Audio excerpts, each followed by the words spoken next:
Hi, second grade. This is Mrs. Gourlay. You get to see me again. I spoke with you on Friday, and now I'm speaking to you today on Monday, April 27th. I'm here to talk to you about day 19 and what you're going to be doing. And here's my little friend from Frozen 2. All right, here we go.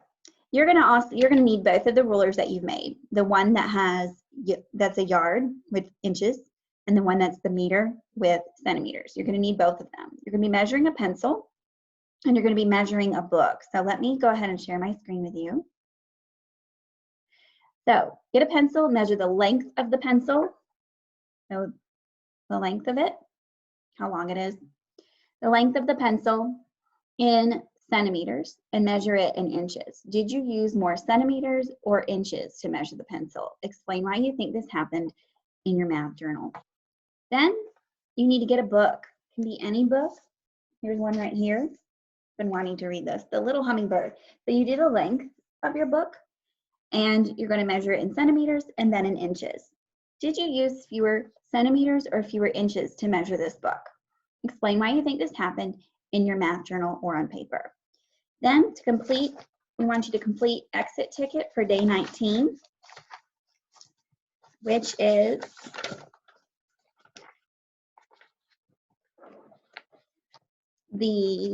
hold on one second. You want to imagine you want to measure a bottle of dishwashing detergent.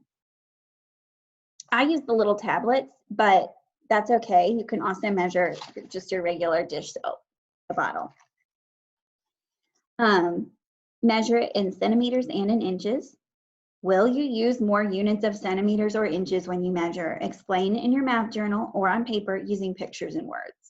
And then you have an option. Optional activity is to log in a Dreambox and continue working for 15 minutes.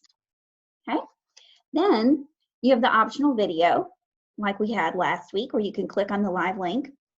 Then you're going to read again the story of Bunny are all the flies and we're none the bees. And this was page 17. You read it on Friday. Remember, it's similar to the ant and the grasshopper, but this is the Australian version of their story. You're going to write a paragraph to recount the story at the bottom of your journal page for day 19. It's very similar to what you did with the grasshopper, the ants and the grasshopper.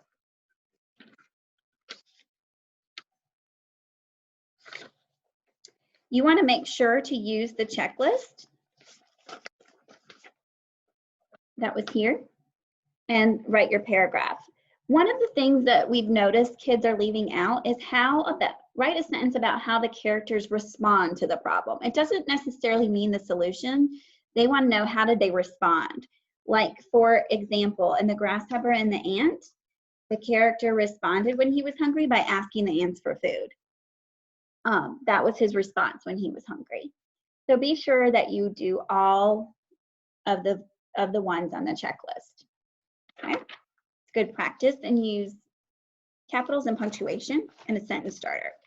Okay, then you are also going to do, there's an optional video for word work.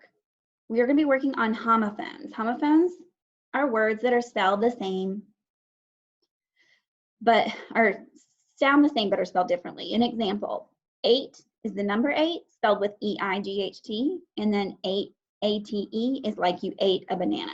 Make a list of as many homophones as you can. If you're having a hard time, you can Google it with your parents and see if you can come up with more.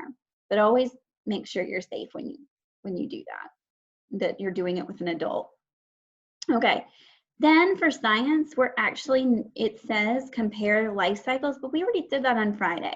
So the second grade teachers and I sent an email to your parents with that, and what we said is maybe do a scavenger hunt in your backyard or take a walk with your parents, and you can look for different phases of a life cycle. For, like, it could be insects, it could be plants or animals. So like if I walk outside and I see some seeds on the ground, that would be part of the life cycle. Or if I see a flower, or if I see a rabbit or a bird or an egg, sometimes those are all parts that you can find in a scavenger hunt. and you can jot them down in a notebook if you want to. All right, let me know. I hope you guys have a good day and enjoy. Bye-bye.